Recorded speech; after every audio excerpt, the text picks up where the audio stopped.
That was smooth. That was real smooth. Ladies and gentlemen, boys and girls, welcome to the return of Whisky Roundtable after a 2-week hiatus. We've managed to lose Matt Bailey somewhere on the internet, but, you know, other streams are available. And the bottom two channels just did that in unison, which it's good to see you've been practicing something in the 2 weeks that we have been away. The results speak for the practice. That's very, very well done. My name is Scott Fitzsimons, and the honour and privilege and weight upon the shoulders falls to me again to pull this ship away from the barge and get Whisky Roundtable pushing along. We've got, in that 2-week break, we've been doing a bit of things. Alex Dahlenburg from Whisky Culture has been proving that it's very, very easy to move fermenters into distilleries from the back of trucks in built-up urban environments, particularly with no help from anyone else. It's something that I think she would encourage anyone to do at least once in their life. Milne has been walking around and swimming in the ocean, and we are always glad as well that his 5K radius includes as much water as it does land, so he can busy himself out there with the fishes of the Bondi Surf Club. But most importantly, we have a very, very special guest tonight, Simon Hopkins, brand ambassador, not just for Angel's Envy, but for now for the entire Bacardi whiskey range. He of Surly's and Nola and various bourbon-inspired cocktail competitions makes a mean old-fashioned.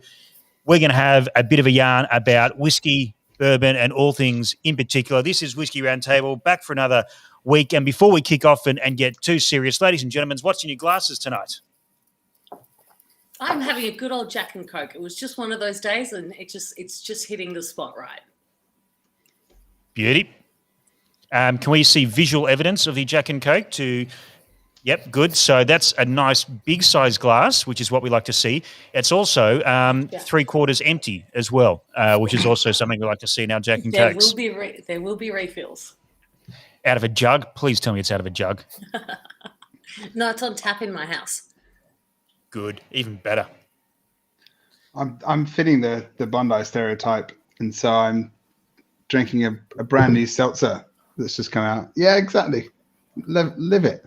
But it's delicious. Can create action now. A pink ruby grapefruit seltzer with vodka that's delicious and gives money to charity. So, yeah. That was the worst product placement I think I've ever seen. Well, I hope Can, whoever they are, getting their money back for whatever they paid for that. It's delicious, and the turtles will thank you for it afterwards. So, thank you. I love turtles. Very, very tasty, and come in their own bowl as well when you flip them up. So I'm a big fan of turtles. Righto. Simon, what are you drinking tonight? I was about to say, on that note, I'm drinking my own brand because I generally enjoy it. Angel's Envy bourbon finished in port wine barrels. I finally got more taste in stock, so I have a steady supply at home now. That's good. There was I like that tasting stock in lockdowns equals home bar. I'm all for that sort of action. I'm as you can see, I'm on a bit of red wine tonight. I'm doing a bit of quality control on one of the oak barrel house selections. This is the South Australian Cab Sav. But I was going to throw to maybe Simon or you guys because the back shelf's looking pretty good at the moment. I was thinking of doing the Wilderness Trail barrel pick rye, which is excellent. Yeah, let's do that. I'm glad we were here to participate in that decision-making process for you. Do you want to talk Dugite or Dugite instead? No, I'd go Wilderness Trail. Yeah. Okay. All right. We'll do that. I'll leave them both here just in case. Simon, as you can tell by my haircut, and you're very cleverly wearing a hat, so we can't see your haircut. For those watching or listening back in the future, we are in lockdown at the moment, as evidenced by our lack of haircuts. You're a brand ambassador, and you've come from the bars, and your job is to go to bars and teach staff and get excited and create experiences for people. There are no bars, so how's the past few months been for you? And is there any home bar left? I have a pretty good home bar still left. Before recently got married, I was stockpiling about 50 bottles of whiskey that I was going to take to the wedding. We only took 15, so I still have the leftover 35 in my garage that we're slowly been chipping away at. But between my wife, who, Lucille works for Sailor Jerry and Monkey Shoulder, myself working for Bacardi, there's always some form of booze in the house. So we're pretty lucky in that regard. Can I just say, best bar at a wedding I've been to.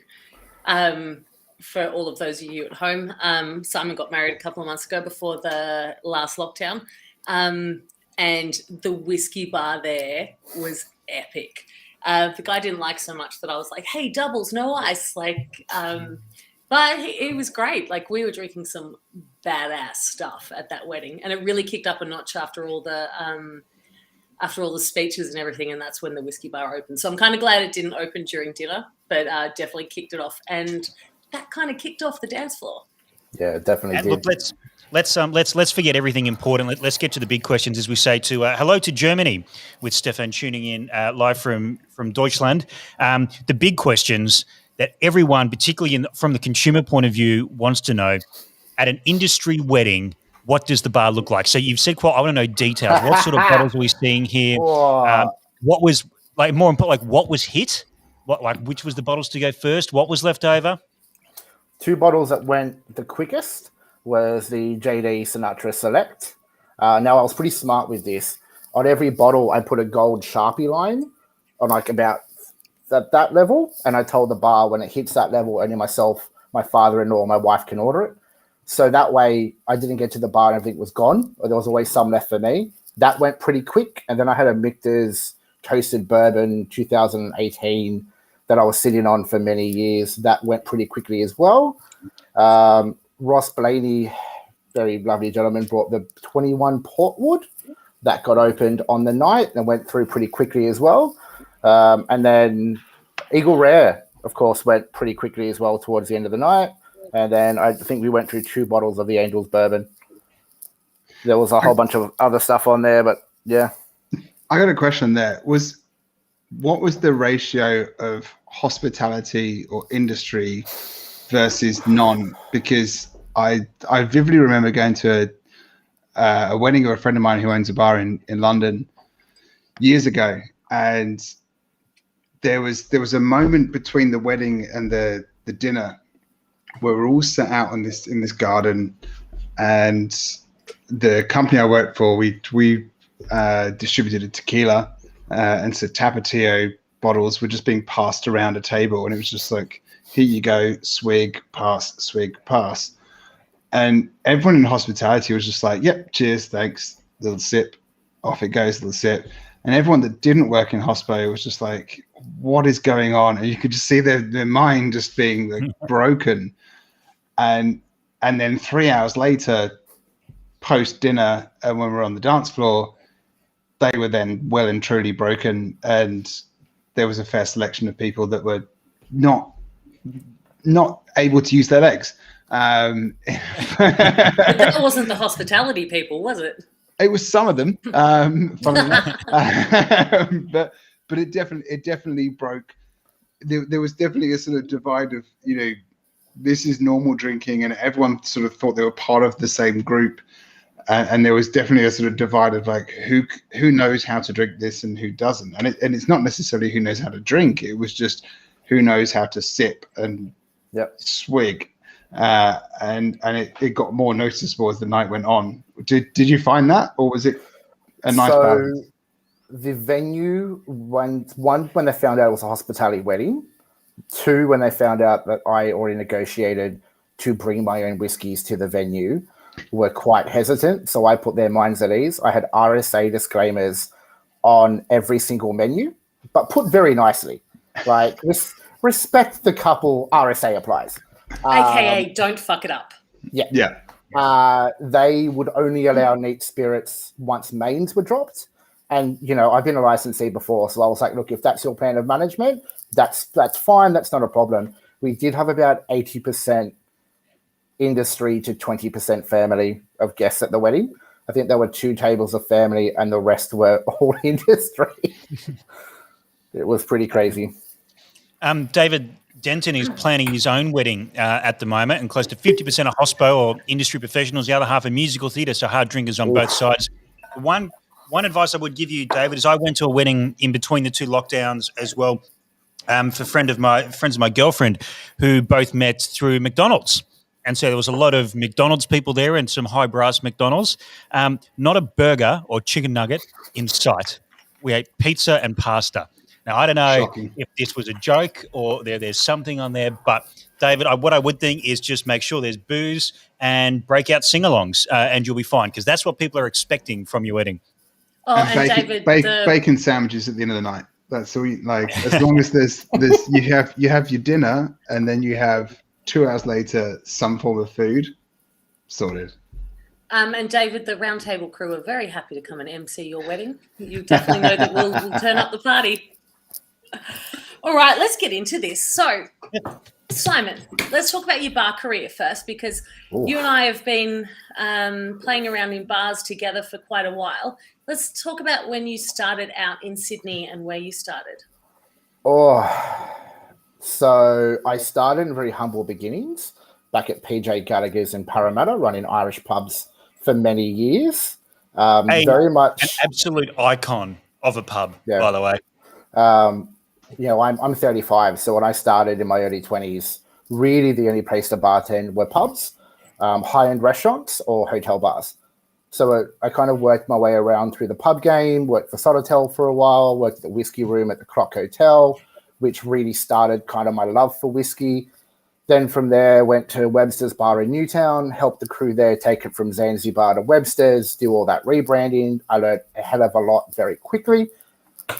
Then from Webster's, did a very short period at Opera Bar to help Steve out over a busy season, and then got the call up to go to Surly's as bar manager and licensee.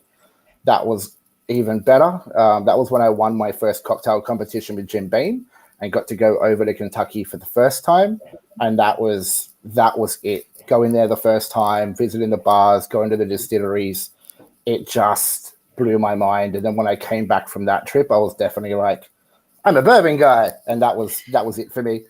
And then from Surly's, I went to NOLA, and that's probably where nearly everyone I think knows me from either Surly's or NOLA.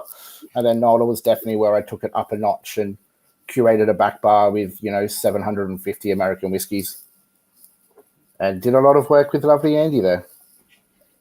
It's a really interesting phrase you just said. It's like became a bourbon guy, and I think this a lot because I work with Buffalo Trace and I manage that brand, and I still think to this day when I talk to people, I'm not a brand ambassador in any way, and that's not my skill, but I always when you look after all these bourbons, it's like, but I'm a Scotch guy, and that's my history, that's my experience, that's my expertise, and bourbon I'm learning every day.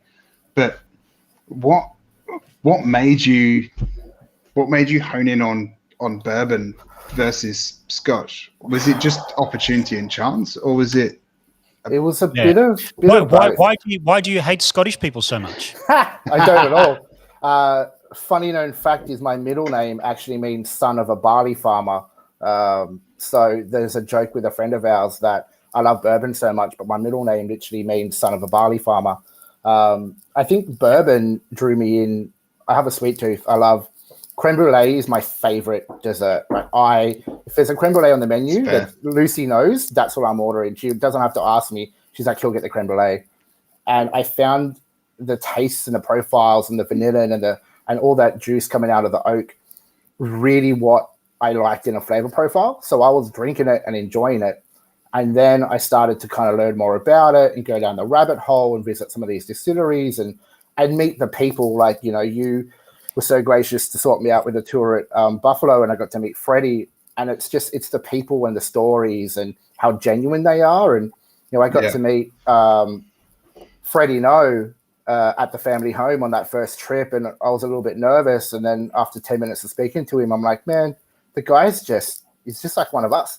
He was telling me how he wanted to make beer at one stage because of his German heritage, but, they wouldn't let him use a fermentation tank to make beer one time. He just wanted one fermentation tank for like a week. He just wanted to do one beer run and he'd leave it alone. But it was just hearing these stories and just connecting to them on that level that I'm very, very lucky to have those experiences that really just kind of drew me in. And like now I've been to Louisville 3 times now, and just it's like, for me, it's like coming home, which is very strange as a Sydney boy.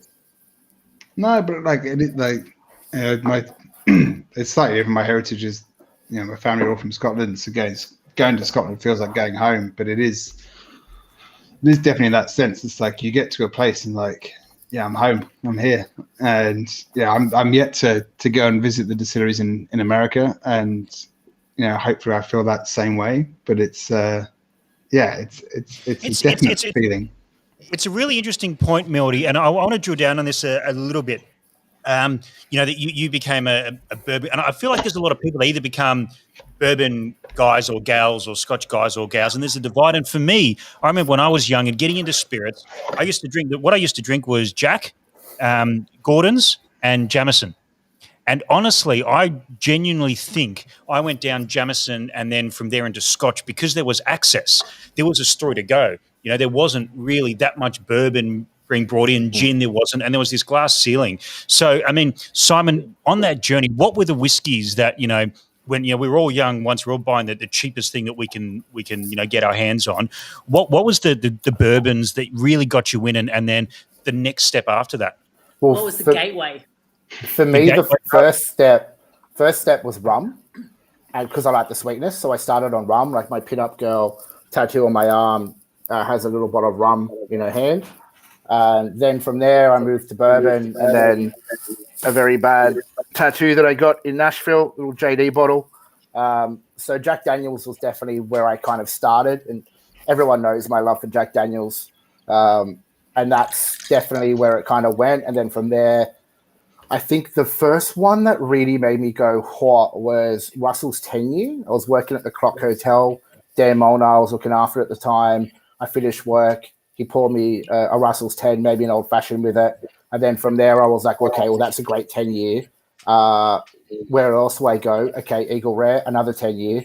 Great. And then from there, it just kind of went. I think the first cask strength that I had was really Booker's because it was the only one available at the time. Like now we're spoiled for choice, but if we're talking 5-8 years ago, there were probably 10 brands that you could get easily. Yeah, and that sort of feeds into a question I think will lead into Angels. You worked at Surly's, and then probably more pertinent to this, you worked at Nola with a stupendous American whiskey selection. Now, I'm a retailer, and I know there's people you are watching, consumers. It's pretty hard to get some of this stuff into the country because they make so little of it. America's a big place; they can sell it all domestically. And let's be honest, when we've looked at doing this from the oak barrel point of view, I don't want a container of one thing. I want a container of 100 different things, and getting them all into the same place and across state lines is an absolute bloody nightmare. So, how have you managed to keep colour in your hair and not go completely grey during that process? We were very lucky to develop relationships with 2 key bottle shops in America. We grew that relationship. We reached out to them. These were pretty sizable orders on their part that they were looking at. I think the minimum order we ever did was, say, 30 bottles minimum. Max, I think we did 60 at one point. So for them, it was a pretty good order. And most of the decent SKUs, we were getting 2 or 3 bottles of each because we knew it would go through pretty quickly. So we just worked with them. We teed up the time of the year for the release schedules. A lot of new releases are going to happen in the next, 4 to 6 weeks. So then we knew, okay, in 8 weeks' time, those bottle shops will have them. And we just, developed a relationship that they would hold it for us, put it all together, and then ship it. And then the shipping part, you're right, that was an absolute nightmare dealing with the FedEx custom guys. The problem wasn't our customs, it was FedEx before they would release it because they always wanted maturation certificates. So I went to town and I literally wrote an email of what straight whiskey was, and I pulled information off the TTB website, which is the Alcohol, Tobacco, Trade Practice Bureau. They govern liquor in the US, and I found all these articles directly from the US government explaining to them what a straight whiskey meant, that if there was the word straight on the bottle, it was above the minimum age time and it was fine. And I think this essay was about 2 pages long. And the FedEx guy just went, great, and sent it. And I get a phone call the next day being like, hey, you owe us this much in excise and GST. And I called the NOLA owner and was like, you owe them that much in excise and GST. And I never got okay, that was great. It was, okay, fine, just there you are. And I just got palmed off to the customs guys. Those conversations are the best. I remember getting one that was, and it was a non-alcoholic brand that I work with, and so it's a fruit puree brand, and they were like, "Oh no, you owe us this amount." I was just like, "No, we don't. No, that doesn't make sense." It's like, "No, but it weighs this much." I'm like, "Right?" It's like, "Yeah, it's this heavy." I'm like, "Yeah, but it's still this value." No, but it weighs this amount. I'm like, "What does weight make any difference about value?" It's just like, "No, it's heavy, so it must be more expensive." I'm like, "Come on." I don't really believe you're dedicated to this brand, Milne. I've had a few drinks with you over the years, and I have not seen a fruit puree tattoo anywhere on your body like Simon's got. I just don't think you're dedicated to this cause at all. There's not a tattoo on my body. Mum would be very angry if I did that. So, I honor her and keep tattoo free. Now, Simon, talk to me about the transition from bartender into brand ambassador, because that was a pretty cool time for you at that stage. Yeah, it was great because the guys at NOLA were pretty okay with me doing both at the same time for a while. So because we only started with one, we started with the bourbon and we started in a very small cluster of bars. I think we started with 15 bars. It was very much a part-time role. So I was kind of balancing the two roles, which eventually wasn't sustainable. And then I made the jump to, focus on Angel's Envy full time.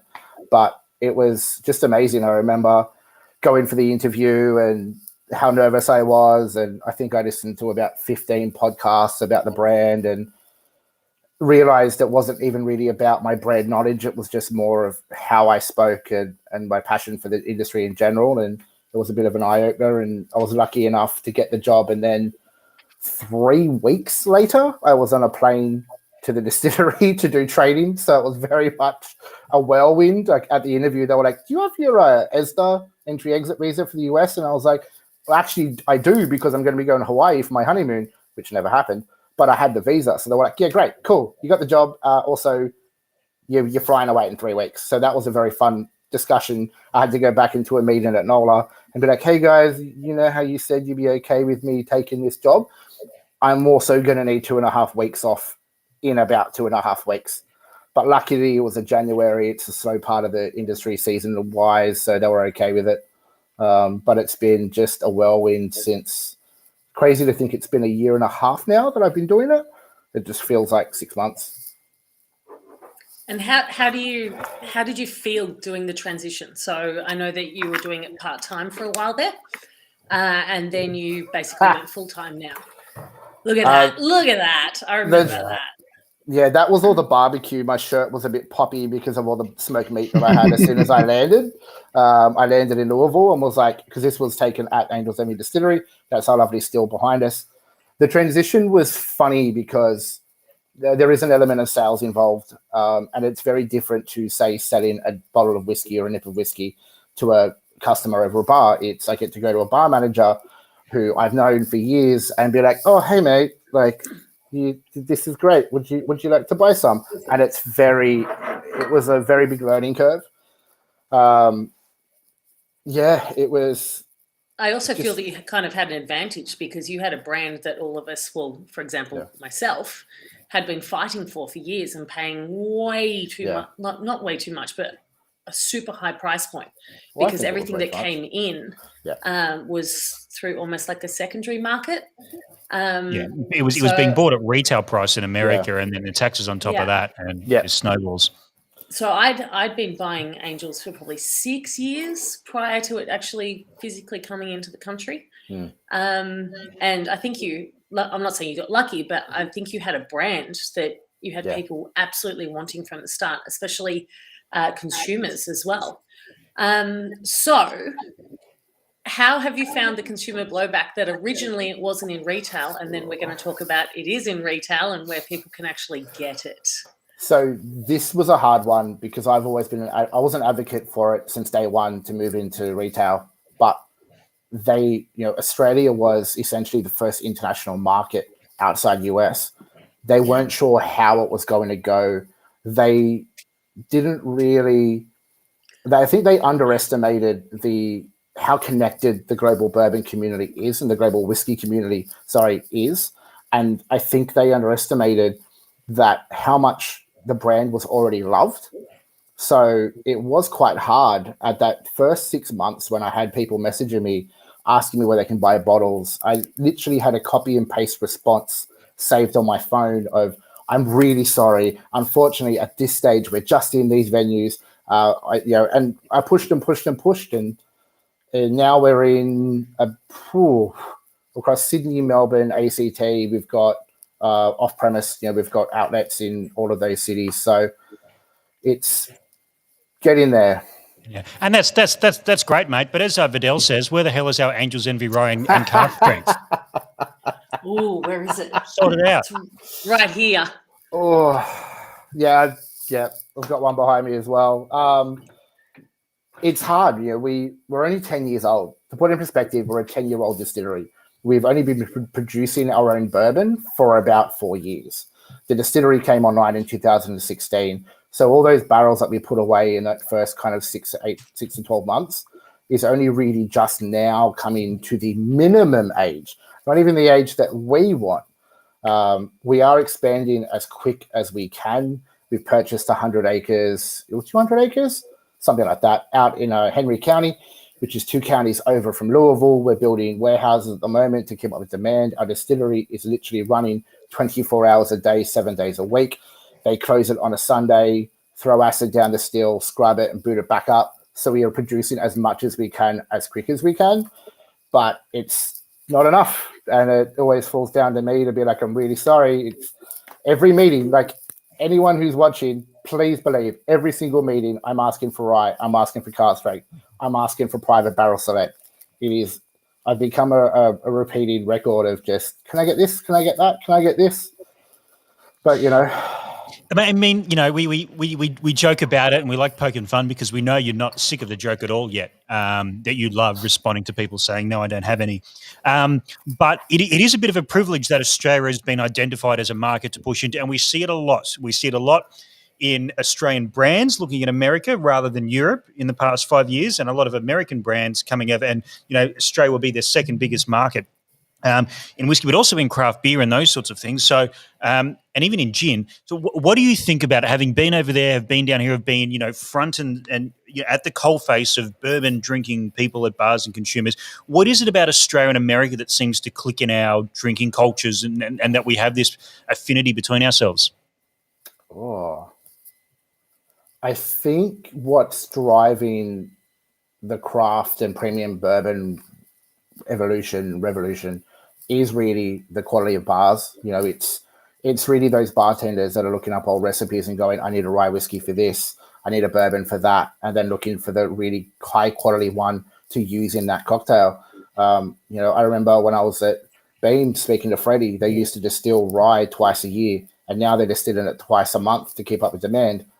And that's really, rye whiskey isn't a huge market in Australia. It's not a big mover. It's mainly a bars thing for cocktails.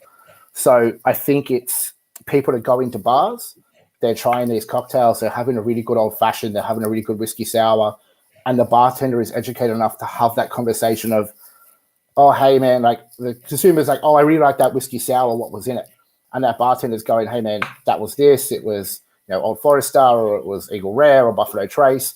And then they're going and then looking for that in their off-prem. So that's, I think, what's really driving it is, and then everyone, everyone's looking for the new big thing, and that's really driving the craft boom of, everyone wants to know that band before it was famous and say they knew that band before it was famous. And bourbon brands are all the same. They're looking for that new craft, like, hey man, I got that Wilderness Trail single barrel, or did you get that new riff? And, it's stuff that's not in Australia yet. And because we're such a globally connected community, is we're searching for these things and we're looking for these things. And, like Alex said, she was buying Angel's Envy before it was in Australia. And I remember when the Angel's Envy team came to Australia to, look at the market, and I took them to Shady Pines. And there was a bottle on the back bar at Shady Pines, and the guys lost their mind. They were like, that's not meant to be here. And I was like, guys, that's what I've been trying to tell you. The demand's been here for years. It's just what it is. You touched on something really interesting there, and on what Milne was saying before, we do have this divide in Australia. I'm sure it happens also around the world where people consider themselves in the Scotch camp or the bourbon camp. Personally, I think it's ridiculous, and I don't know why people do that. But do you think, and this is, I guess, for Alex as well, having worked at that front line on the bars, when people who love whiskey and want a whiskey cocktail, regardless of which camp they're in, say they're in the Scotch or the Irish camp, in their minds, do they realise they're drinking bourbon when they're having an old-fashioned or a Manhattan? And like, do they make that connection? Ooh. I think so. I actually think so. Purely because it is such a spirit-forward cocktail. And for them to be, you can hide booze in cocktails quite easily, but those cocktails are very spirit forward. So if people are ordering them, I feel that they already know. They know it's spirit, but do they know it's bourbon versus Scotch? I'd actually argue that I think only 8 out of 10 know what they're drinking.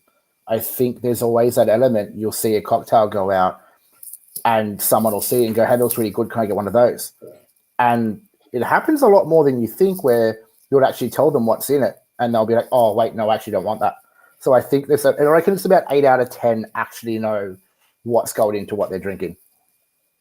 Because to follow up on that, the whole sort of bourbon Scotch conversation, I think in a Scotch purchaser, you go to a store and you see a 10-year-old, you see a 12-year-old, 15-year-old, 18-year-old, and the whole education of Scotch whiskey, the marketing has been very much about the age, and the age is better and age is best, and the older it is, the better it is. And bourbon has never gone down that route. Yet, premium bourbon versus mainstream bourbon is polar opposites, and all you've got to vary it is price. Angel's Envy, Buffalo Trace, Jim Beam, Jack Daniels, Woodford Reserve, none of them have an age statement on them. None of them say, yeah, we're this year's, we're this year's. And so the only thing really you've got to go by is price. And so you're conning the consumer into thinking that if you pay more, it's older, which is generally true. But in your role, do you find that part of the conversation, and do you find that part of the education in sort of saying that ours is different, is better, is something else because of age? Or I feel like we don't talk about age in American whiskey at all, and I think it's a massive part. But it's also because it's heavily blended, though. Like obviously within the distillery, it's blended from one distillery, so I don't think it's sorry, I'm not talking about blended like whiskey. But I think at general age, and I'm going to speculate, so I'm not going to say it out loud. But there's different distilleries that are 3 years, 4 years, and there's some that are 6 years, 7 years, and some are 8, 9, and some are 10, 12. None of them say it. And as a consumer, you go and look on the shelf and you go, there's 12 bourbons in front of me. Some are $30, $35, $45, some are $55, $65, and some are $85, $95.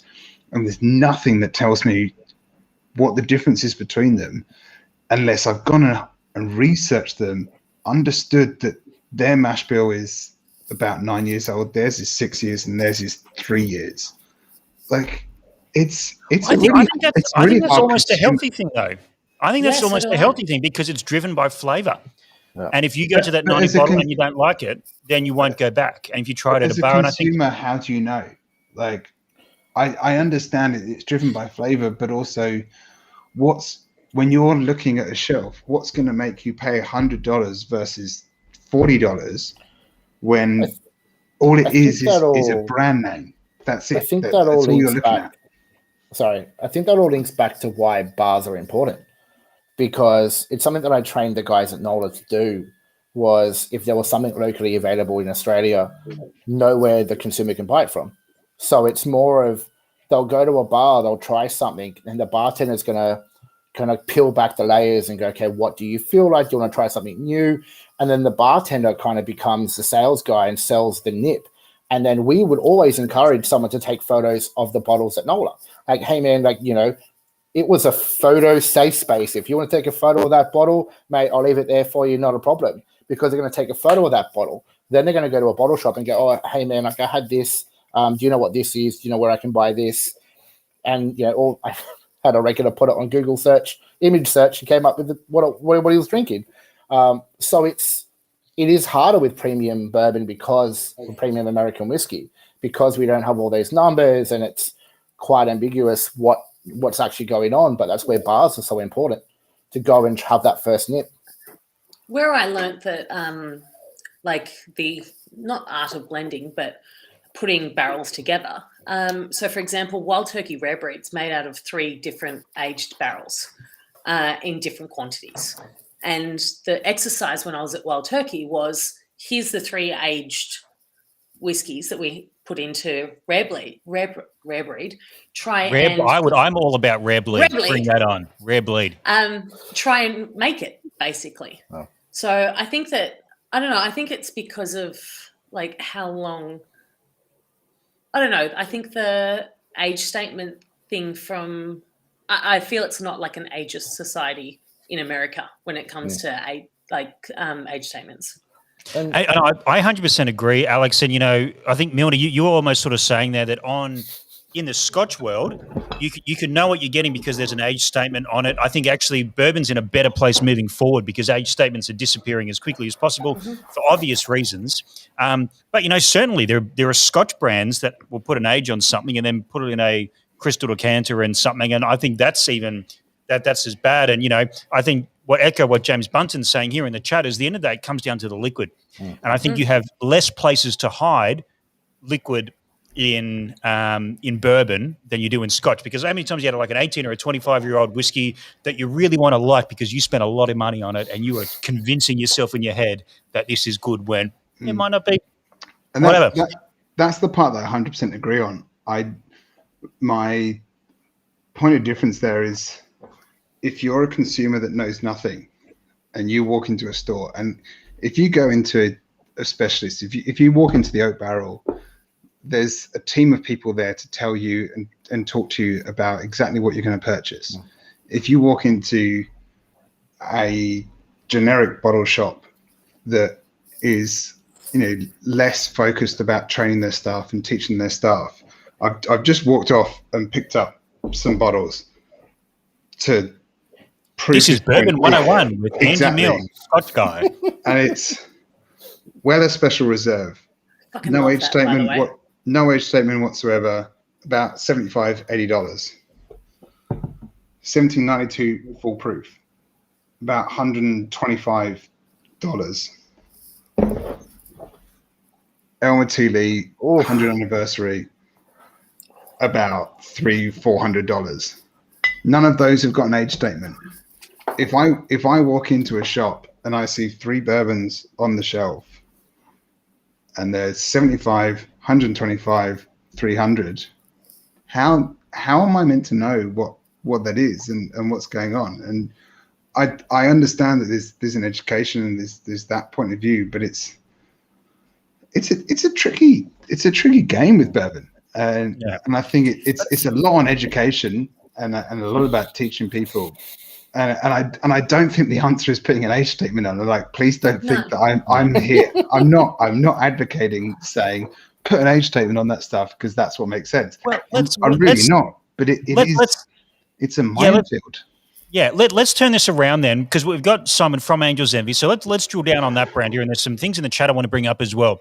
So Angel's is a premium whiskey, but it's not a hyper expensive whiskey, but you like, from my point of view, and you can tell me whether I'm right or not, you manage that expectation by going, we're not going to be $300 a bottle, but we are going to be in a bespoke bottle. We are going to make it look really cool. And so you know that your 130, 150, 170 bucks, whatever it is going to a right place. So, you know, people came in here that, you know, Brock says 60 bottles and 60 bottles and marketing sells. obviously, I don't think it was to that comment that Alex was reacting to there. I think I can see another one that she might have been reacting to. And that's weird. It wasn't even in the weird YouTube comments section that it's happening. It's happening on wasn't. Facebook. I'm just going to take a photo of that one. So, yeah, and I think Mick Sheard from the Imbue Distillery was saying that, the Angels Bottles designs are awesome. So, I mean, like, what can you maybe hold up a bottle, talk us through that, and we can sort of like tie what Andy was saying into how Angels approach this problem of where do we position our whiskey. Also, please know that in Australia, we have come from paying $300 to $350 a bottle for this whiskey. So it was always considered super premium, super untouchable, and it created, like, I know that when I went to Kentucky, I filled my case full of Angel's Envy. The distillery wasn't open. We couldn't get in when we were there, but we'd already had it previously. So we were paying $300 to $350. And I remember a conversation before Simon was involved with the brand with Wes that we had via Facebook. He could not physically believe how much we were paying for this brand here in Australia. Yeah. So it already had that premium feel, or that like super rare feel to us. And then when it did land, I know that it went out in only a certain select bars. And I was very lucky enough to have that in some of our venues at the time.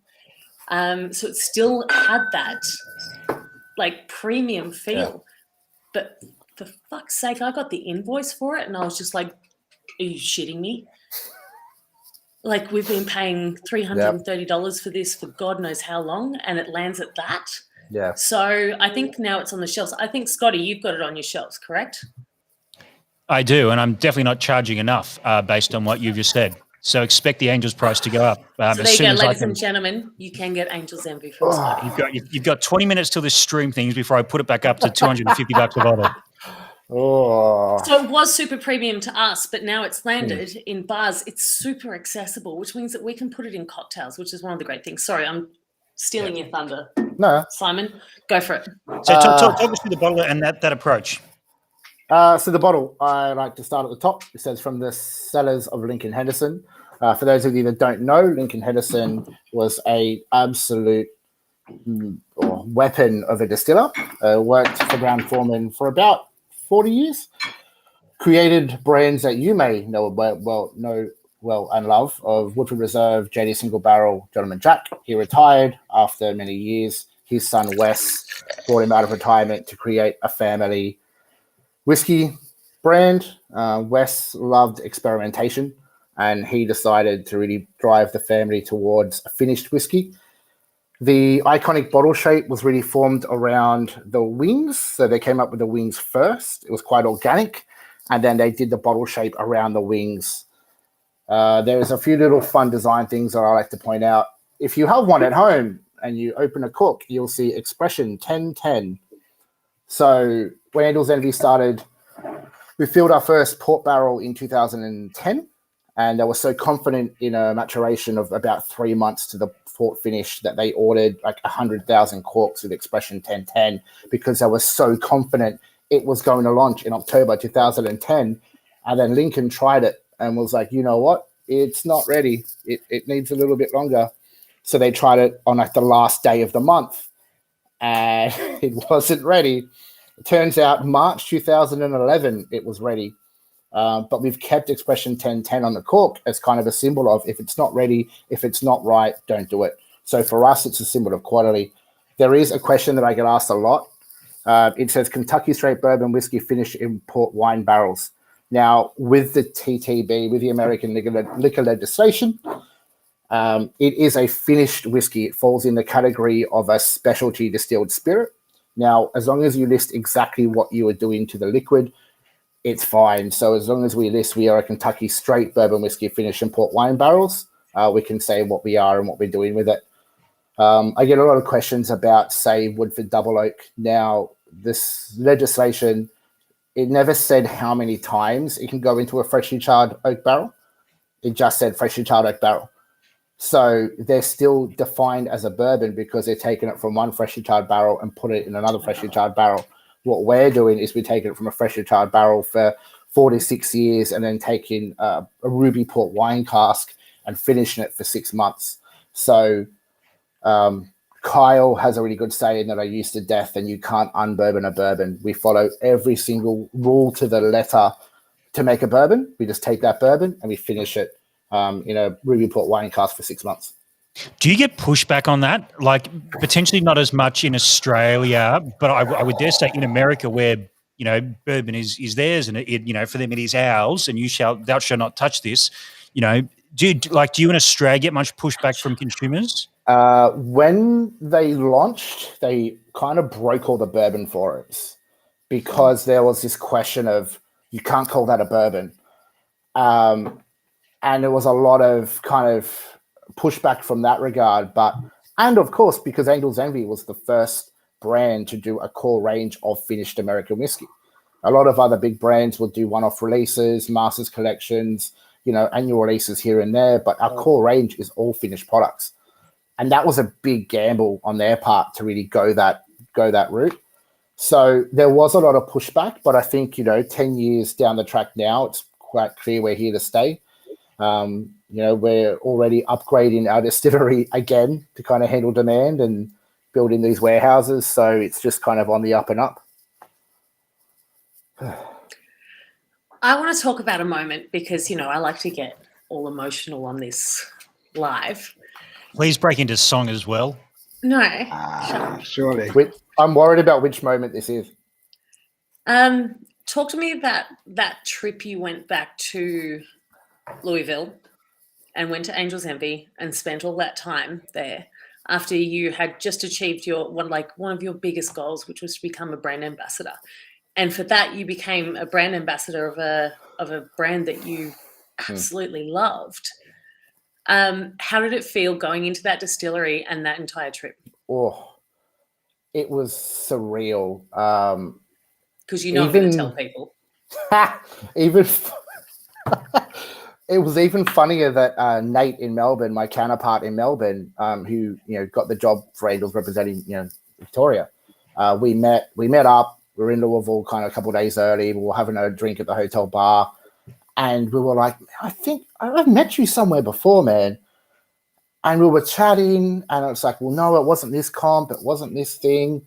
We realized we actually met in Louisville 2 years earlier at 21C. I was on the Beam trip that I said earlier. He was on a trip for Michter's. He was working in London at the time, and he got flown. So we both got flown to Louisville at the exact same time, and we're staying at the exact same hotel. And then 2 years later, we are now working for the same company, and we met up in Louisville again. Like, we never met up with each other in Australia. We met up in Louisville. So the odds of that were just crazy. And then it was a Sunday, and we were like, okay, we're just going to go to the distillery. It's just down the road. We're kind of giddy, like school kids. Like, oh, we're going to go check it out. And we walk in, and the guy was like, oh, can we help you? And we're like, oh, I'm Simon. This is Nate. We're from Australia. And like, oh, you're our Aussie Guardians. And I was like, and they were like, yeah, come have a look around. It's great. And that was an interesting moment because I've always, when I visited distilleries, there's the tour guide, the security guard. You can't deviate. This is where you go. And then the next day, we had a bunch of training and induction at the distillery. And we get there, and the guy is like, oh, I'll buzz you up the lift. Just go down there. And we were like, unsupervised? Like, we're walking past fermentation tanks. There's stills in a room over there. There's no one you do realize we're Australians, right? Unsupervised in the distillery. You do realize we hold Australian passports. That actually needs to be like a warning statement of like, do not let Aussies go in a distillery unattended. That was a very surreal moment. And I think we looked at each other and was like, how cool is this? That they're just like, yeah, just go up the lift and walk down past all the fermentation tanks, and the officers are there, and knock on the door, and we're like, okay, because we never experienced that level of trust. So that was pretty amazing. And then I got to meet Wes, and I got to meet Kyle, and Kyle is just our distiller who's Lincoln's grandson. Will answer any technical question I have like a machine. Like, my knowledge just from him has increased so much in the past 12 months. But yeah, it was surreal, and I can't wait to go back. They've actually got a global meetup in October that I definitely cannot attend. So just for those at home, Angel's Envy have ambassadors all around the world. And instead of being called ambassadors, they're actually called guardians because, angels and shit. But for everyone at home, I just want to tell you that the side of the business card says. It says Whiskey Guardian because angels and shit on the other side. Yeah. I think that's my new hashtag. For those at home, I do want to just share a moment that I had with Simon while he was in Kentucky. It was his last night there before he flew home. And it was about 2 or 3 o'clock in the afternoon here Sorry, in Australia. I'm just going to get him up on the big screen on the reaction cam for this. Continue, Alex. And I was like, it was a Facebook call. And I was like, the fuck is Simon calling me for? He's in the States. What the fuck? And I answered the phone. And there's Simon. He's a little bit drunk, quite drunk, and super emotional about getting this role and everything that he'd gone through in those 2.5 weeks. And the conversation I had with him was just one of the most beautiful, pure, like it was almost like ecstasy or joy conversations of how excited he was to be representing this brand and in this moment. And I think that that's why, Simon, like you're perfect for this role. And like looking after Angel's Envy, I think it's a dream come true for you. Is that correct? Oh, 100%. 100%. But this big gruff guy actually cried.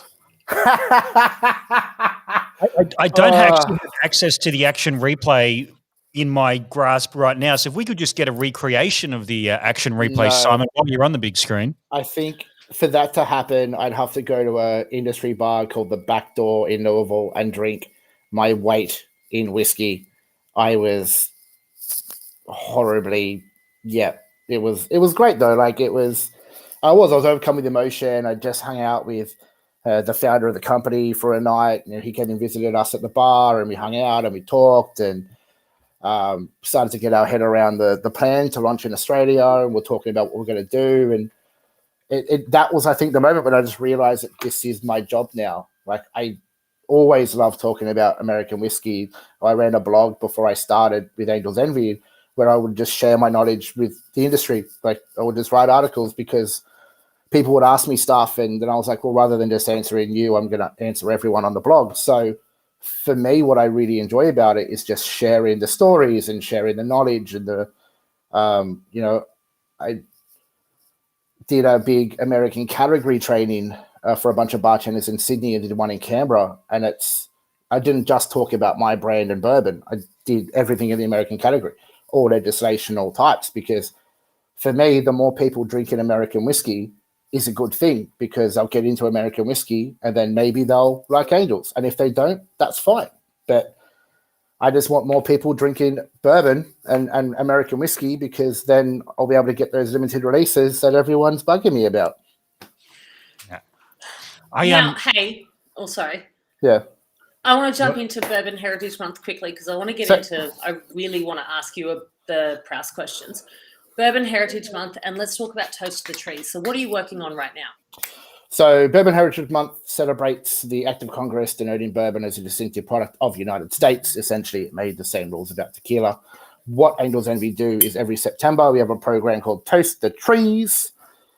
If you jump on Instagram during the month of September, take a photo of an Angel's Envy cocktail or a pour or a bottle with the hashtag Toast the Trees, we will plant a new oak tree. It started in 2014, and up until last year, we planted 130,000 trees. Last year, we did 50,000. This year, we're planning on 65,000. And we achieved the 50,000 in 3 weeks. So we could have done more, but we hit that cap. So for us, it's about sustainability, planting the oak trees. Even though the cooperage industry does use the least amount of oak compared to, say, building and furniture and that kind of stuff, we are looking at the sustainability of bourbon and how long it takes these oak trees to grow. So it's just a fun, like I'm really proud of that initiative that we do every September. 1, we get to celebrate Bourbon Heritage Month. 2, we get to do some good stuff and fun stuff and hopefully plant some trees. Well, they do. So Simon, just on that, is there someone standing in a field right now, like with a shovel, waiting for like Instagram, like just with like on a big screen, the Instagram like feed ready to go, and every time a hashtag, dig a whole plant a tree and then move on to the next plot? So what they used to do before we started to hit like 50,000 numbers is they would tally those numbers And then in spring in America, they would get all the brand ambassadors from America together, and they would actually go and plant a large amount of those together. But now we're targeting. Yeah, they make us go plant them. All of a sudden, the lack of international travel doesn't seem so bad because Simon just got himself out of 2 weeks standing in a field digging holes. Well, I wouldn't mind doing that, to be honest. But now we're targeting, there's a national forest in America that we plant most of them in, and then we're rejuvenating old strip mine sites. So a lot of these trees probably won't be used for cooperage production because we're not planting them in the Ozarks where most of the oak we get for our cooperages comes from. But we're really looking at just kind of helping the environment go into these strip mine sites and national forests and just planting where we can. Will we, like, fucking God knows how many years down the track, see a barrel made out of these trees? I don't know. I would love to say yes, but I don't want someone to then call me on this in 5 years when I'm probably still doing this. So I'm going to say I don't know, and I can't answer that question. I'm really sorry. But I'll chase it up and I'll get back to you. Yeah, I'll chase it up. You're a brand ambassador. Remember, that's the line. Even if we do, Give me your it'll be email. 10, 20 years down the line, I suspect. Hey, I'll still be around then. Fingers crossed. Oh, bite me. I'll be sitting in this seat. Well, before, Alex, I love a segue. So I have a segue in my head for this, and then I'll throw to you. Sorry, Is that I'll chill.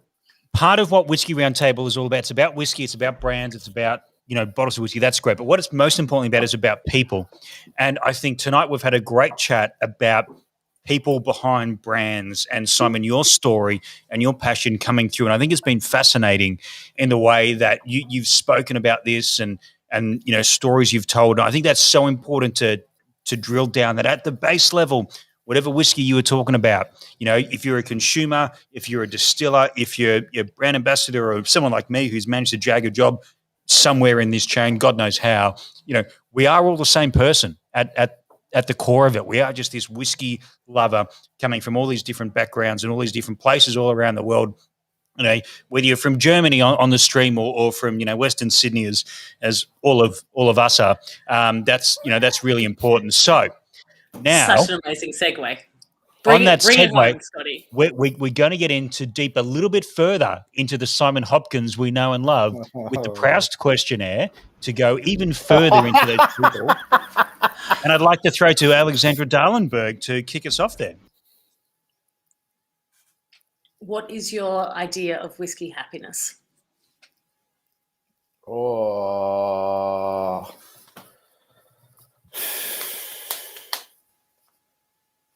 Whiskey happiness, this is going to be a quite specific story. Whiskey happiness is sharing it with my closest friends. Specifically, my best man, you met at the wedding, has a bottle of JD Sinatra Century that is only cracked when we are together in his backyard talking about our 20 years of friendship and drinking that. That, for me, is my idea of happiness, is just sharing it with the right people over the right stories. Yeah, having a yarn, maybe a cigar, probably definitely a cigarette. I'm going to... Whiskey Roundtable does not accept tobacco sponsorship or tobacco-related sponsorship. Oh, are you kidding me, Scotty? We'll take any sponsorship. We're a vape channel and nothing more. Come on. Oh, dear. All right, Andy, take it away. It's very similar. So you're going to have to think on your toes here. But I know that in our conversations, you've given me several of these examples. But what is your happiest whiskey memory? Oh, could I give top three? No, you can give one.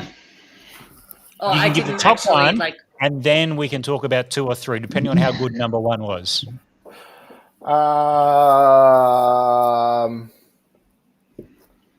Yeah, it would probably being at the distillery for the first time, meeting Wes, meeting Kyle, doing the full tour, going to Kelvin Cooperage. I think that trip was just amazing. And yeah, it's hard. Anytime I'm in Kentucky is an amazing whiskey moment, happy memory. I don't know. It's hard. Can I just, on off the back of that, no like Bond store warehouse will ever compare to the smell of bourbon or like Kentucky warehouse to me. The smell that I experienced when I was in Kentucky was insane. And then I walked into Scotland, and it was a moment that I actually didn't register until I walked in there going, oh, it's because they've already been used kind of thing with the barrels. But that smell of a Kentucky warehouse and that new American oak aging with whiskey is beyond. And what do you attribute that? It was that huge aroma. Like, is that sweeter? Is it like richer, bigger? It's like smack yourself in the face. It's in the air. It's because you're talking about real rickhouses. You're talking about 7 stories of barrels and. Oh, sorry. I'm sorry. Okay. But it's true. But you're talking about a rick house, 7 stories of barrels, like Colorbond steel walls. It's just the wood, man. It's in the air. It's in the wood. It hits you when you walk in. It's that new oak. Yeah. There is nothing like it. And I remember the, not disappointment, but that like noticeable difference when I was like, yes, I'm walking into a warehouse in Scotland. And I was like, bring it on, give it to me. And I was like, that's not the same. It's different. There is nothing like walking into a Kentucky warehouse. Yes, like that's barrel warehouse. That's really fascinating. One of the most amazing moments of my life. And now, since like doing America and Scotland, I want to go back to America just because I miss that smell. Really? And like it is so beautiful and noticeable. So yeah. Wow. All right, Scotty, Proust. What's your question? I love that wedding. I just want to do a shout out quickly before I get into my Proust, but in the chat there's a bit of a discussion about James Bunton, and the Australian Whiskey page is claiming that he's the substitute Matt Bailey tonight at the moment. I would have brought the quotes up, but it would have made absolutely no context. But it's good to have a presumably better looking and more intelligent Matt Bailey here on the stream, even though he can't make it tonight. I think he's just doing some research for further Whiskey Roundtable chats. Is what he's doing tonight. He's hard in the books. I thought it was just a long poo. Yeah. On that note, let's go straight to your Proust question, Scotty. I just see Bondi Uncovered is just it's a weird place. Really mate, nice. You've worked, you've done the whole bar thing from working at places like PJ's, presumably picking up glasses, pouring pints, doing the classic stuff, to then, as we spoke about, managing, getting some very serious bourbon into, the country and into bars and that sort of thing. And I'm making this intro go because I've just lost the question to bring it up. I knew that on the chat. Now here it is. I found it. So I can actually ask the question now. Putting aside the bars that you've worked at, when you walk into a bar anywhere in the world, what is it that you most admire in a bar? And there's a lot of elements here, and you were talking about some excellent bars and with maybe excellent selections, excellent service, but what is it above all that you put in that you really admire from a bar experience? Commitment to the narrative. Good answer. I like. Explain. If you are a dive bar, be a dive bar, own being a dive bar, because I will love that. But equally so, if you're a high-end, beautiful whiskey bar, own it, live it, be it, but don't be somewhere in between. Like, you be what you are and live what you are and commit to it. For me, it was a big conversation that we would have at Surly's a lot, the music. That. It was when I started there, the music wasn't necessarily the vibe that it should be. And after going to Kentucky the first time, I came back and I was like, right, we are changing everything. We are doing different menus. We are changing the music. We are changing the lighting. So just on that, sorry, like people who are maybe not from Sydney haven't been to Surly's. It is ribs and whiskey and the American experience. Is that? Yeah.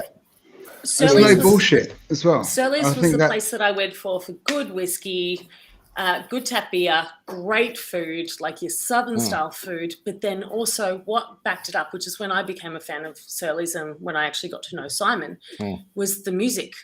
And for me, I think everyone knows that I'm a very big country music fanatic. I would go in there and the experience would match the atmosphere. And for me, that was huge. So I agree with what you're saying. Like, I really feel that it should.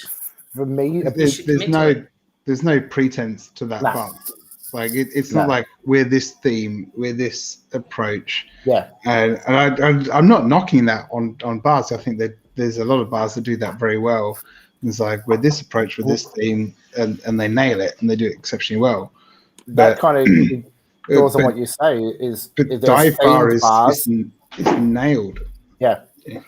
There's themed bars, and we're doing it to be a theme, and there's doing it because they genuinely love that. The music is a huge thing for bars for me. It's like back when you used to download movies, and maybe you got a very bad video, and the audio didn't match the video, and it didn't sync up right, and maybe you got frustrated after 5 minutes and turned it off. For me, bars are the same. If the audio doesn't match the video, I'm not going to feel comfortable, and I'm probably going to leave after a drink. So that's, for me, it's just know who you are, do it well, and regardless of what sort of bar that is, if you're doing it well, I'll dig it.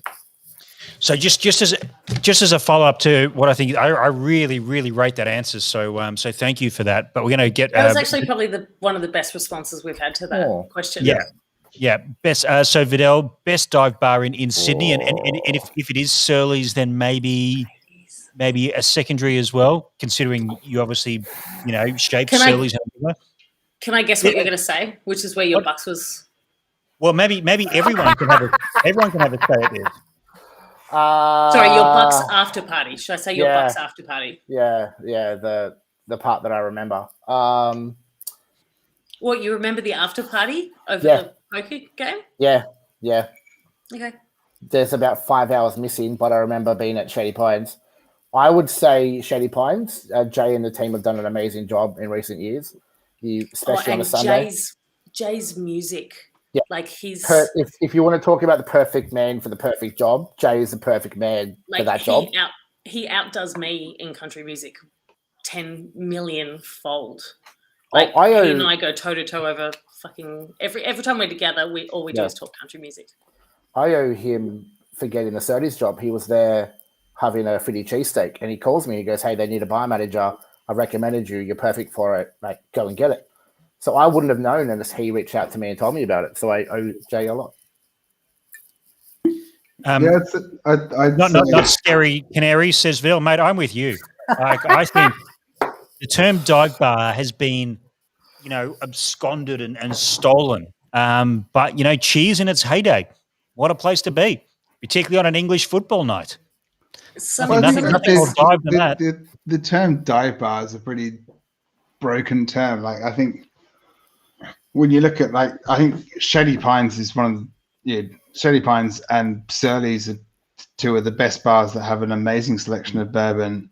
They're fitting the theme of what they're about, and they're very much about American whiskey and play to that role. But at the same time, you can have a ridiculously expensive bourbon and a cheaper or a great expensive bourbon that's delicious, and then a shit pilsner at the same time, and a bowl of nuts, and it's delicious. But the only other one that is probably less expected in the mix is Big Easy also in Darlinghurst, where I feel like I haven't had the privilege yet. It's one of those venues where you don't expect anything, and then you walk in, look at the back bar, and go, "Oh shit!" And all of it. I think that's to me. That's a dive bar. Like you walk in. Is Rascals a dive bar? Rambling Rascals, is that a dive bar? What is the definition of a dive bar? All I'm going to say is, in a Louisville story, none of us have experienced a dive bar until you go to the 3rd Street dive bar in Louisville. Yes. Right? And I'm sorry, Portland and Louisville, we don't even do dive bars in comparison to the way the States do. The 3rd Street dive bar in Louisville was one of the best dive bar experiences I've ever had in my life. There was a great one in Perth that was I forget the name, but our probably mutual friend here, Xander from Perth, who's doing some wonderful things and is working on some very exciting things. across the road from Lafayette when he was working there was a bar it was a dive bar, and it was shitty to the point Jamie.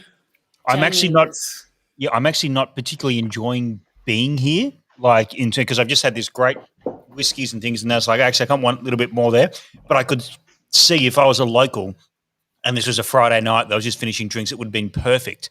So, like, is that feel the definition? Like, what is the definition of a dive bar these days? And I haven't been to the bar you're mentioning. This stream's going to go on for another 6 hours while we debate this. So I do apologise to everyone involved. No, like, okay, I'm sorry. Okay. Like, even the pizza joints in Louisville. 30 Spinelli's. seconds.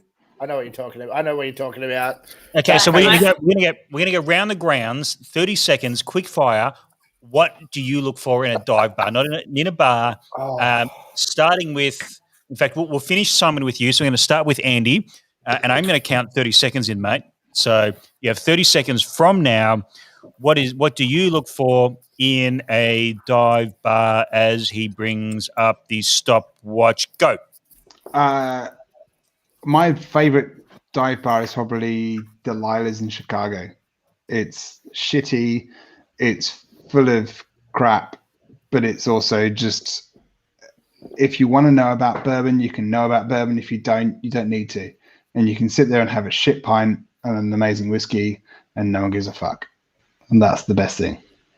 Beautiful. 25 seconds. Well done. You're under time. I'm going to lap, and away you go.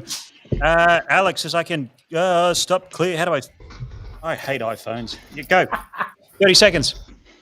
For me, the best dive bar experience was Third Street Dive Bar. They had a whole heap of tinnies, and it comes down to the same thing as Andy said.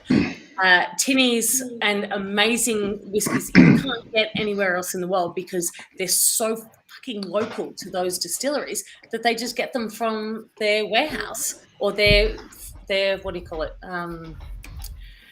Cellar door. There we go.